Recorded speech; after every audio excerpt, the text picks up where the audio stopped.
ეს იყო ჩვენი ქონება, კერძო ქონება. ჩამორთმების უფლება ესე იგი არ ქონდათ მათ. იმიტომ რომ კანონი არ აძლევდა, კონსტიტუცია არ აძლევდა ამის უფლებას და შანტაჟის გზით ჩაგვატარებინეს კრება და გვაჩუქებინეს. ზურაბადეიშვილის კადრი ირაკლი კობახიძის გუნდში წარსულის სკანდალებით მიდის.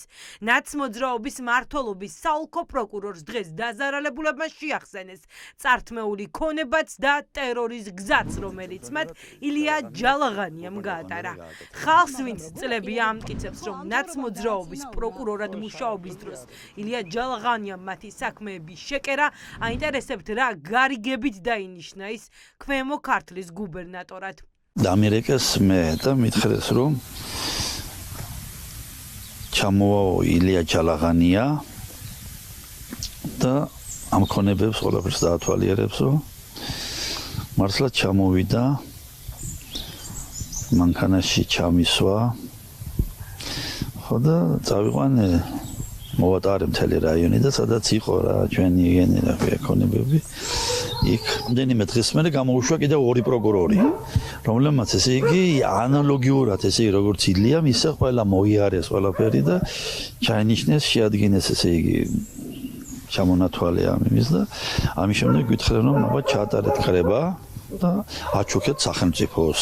ილია ჯალაღანიას, რომელიც ირაკლი კობახიძემ ქვემო ქართლის გუბერნატორად დანიშნა, ბრალსდებენ ბახმაროში, ათეულობით მოქალაქისთვის საკუთრების წართმევაში. მოქალაქეები იხსენებენ, რომ 2010 წელს საოლქო პროკურორად მუშაობის დროს ჯალაღანიამ მოქალაქეები აიძულა მათი ქონება სახელმწიფოსთვის ეჩუქებინათ. მერეკავდა ჯალაღანია, რომ ჩავიდნენ ქუთაისში გვიბარებენ, ეგედა წავიდოდით, ორ-სამჯერ ვიყავით. თან გამგებელი ესწრებოდა ამას. რამდენის ქონება დაგათმობინეს ბატონო იმპერატორს? დაახლოებით 400-500 ჯალაღანიასთან დაკავშირებით 2009 წელს აიჭირნენ ჩემი შვილი მარიხუანა ჩაუდენ შიდ პოლიციის შენობაში. ავტომატი ჩამიდგენ. ძალი წამაქცია ანაბეჭდები ამიღო. ყველა პოლიციელი დაწინაურებული იყო მე 2012 წელს მერე და აზრი არ ქონდა რა. წლების განმავლობაში ადგილობრივი მედია გურიაში წერდა, რომ ნაცმოძრაობის მმართველობის დროს საოლქო პროკურორად დასაქმებული კაცის ხელით ადგილზე რეპრესიები მიდიოდა.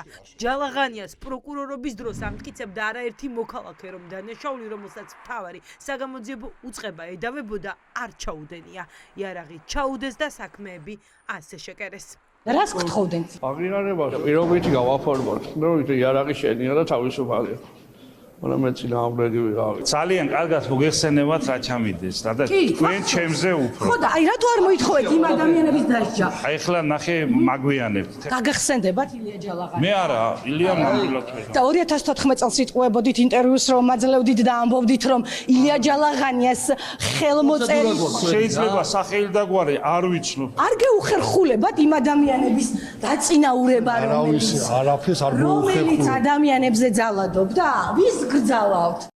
2012 წლის შემდეგ, როდესაც ქართულმა ოცნებამ სამართლიანობის აღდგენა დაანონსა, რეპრესირებულმა მოქალაქეებმა ჩიბილი გადაწყვიტეს, თუმცა საქმეები გამოსაძიებლად მაშინ ისევ ჯალაღანიას დააწერეს.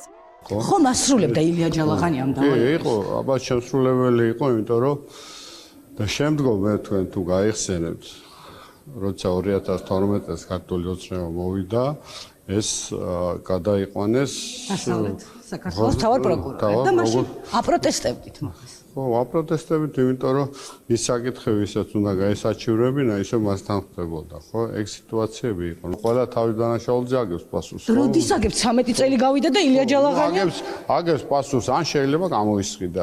სატელევიზიო არქივი ინახავს ინტერვიუს ოცნების დამფუძნებელთან. ეს ინტერვიუ 2015 წლის ზაფხულშია ჩაწერილი. აქ ივანიშვილი პირადად ითხოვს სამართლიანობის აღდგენას და ჯალაღანიას წარსული შესწავლას. დასავლეთ საქართველოს მთავარი პროკურორი ავიღოთ, რომელზეც უამრავი სტატია დაგვიწერია ილია ჯალაღანია. ეს არის ადამიანი, რომელიც დღესაც პროკურორია კი ბატონო, რომელიც 2005 წელს ჩამოვიდა ოზურგეთში და სწორედ მისი ხელშეწყობით მოხდა ის, რომ ადამიანებს ჩამოართვეს ქონება და გადააქმნევინეს სახელმწიფოს. აი ეს ახლა მოისმინეს და ვალდებულნი არიან. პროკურატურის იგივე პროკურორი ვალდებული არიან და მე დაველოდები განმარტებას. ამ ინტერვიუდან რამდენიმე დღეში ჯალაღანია ოლქის პროკურორობიდან მოხსნეს, თუმცა შორს არსად გაუშვათ. კაცი, რომლის წინააღმდეგაც არაერთი ბრალდება ისმოდა, ახლა ქართული ოცნების სამსახურშია. კობახიძე მას ქვემო ქართლის გუბერნატორობა ანდო ბრალდებებს ჯალაღანია კატეგორიულად უარყოფს. აბსოლუტური სიცრუეა, თავდანანკა. ხოდეთი ხომ არის ბატონო? არა. რამდენიმე ადამიანი საუბრობ გინახავთ პროკურორი, რომელიც ვინმეს ნარკოტიკს უდებს, ან პოლიციელი გინახავთ, ასეთი არ არსებობს. ძალიან ბევრი ფაქტი არსებობს სამწუხაროდ ასეთი ქმედებების. მე პასუხს ვაგებ ჩემს აქციელზე და გაძლევთ პირობას. ვერცერთი ადამიანი ვერ დაადასტურებს, რომ ილია ჯალაღანია მან ვინმესთან შეაგზავნა და რაიმეს თხოვ. ვერ დაადასტურებს ვერცერთი ადამიანი იმას, რომ მე ვინმეს რამე ჩავუდე. ირაკლი ჯალაღანია ერთადერთი არ არის. ლანჩხუთის საკრებულოს თავმჯდომარე დღეს აირჩიეს ბესიკ ხაბიძე, რომელიც ვანო მერაბიშვილის ministrობის დროს პოლიციის მაღალჩინოსანი იყო. მაშინ მის უწყებას ხალხი ნარკოტიკების ჩადებაში სდებდა ბრალს. ბატონო ბესო, ვის გძალავთ, როდესაც თქვენ ადამიანებს ნარკოტიკს უდავთ და დღეს საკრებულოს თავმჯდომარე მინიშნებთ? როგორ არა?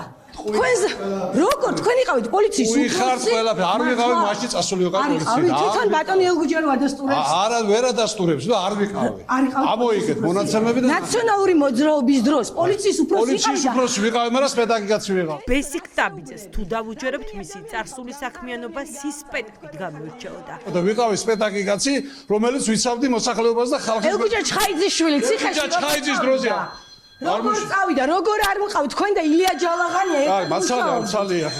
მაშინ როცა ქართული ოცნება ებრძვის და კრძალავს ნაციონალურ მოძრაობას ყოველდღიურად ივანიშვილის გუნდის რიგებში, მაღალ თანამდებობებს სწორედ იმ ხალხს აბარებენ, ვისაც ნაციონალური წარსული აქვს.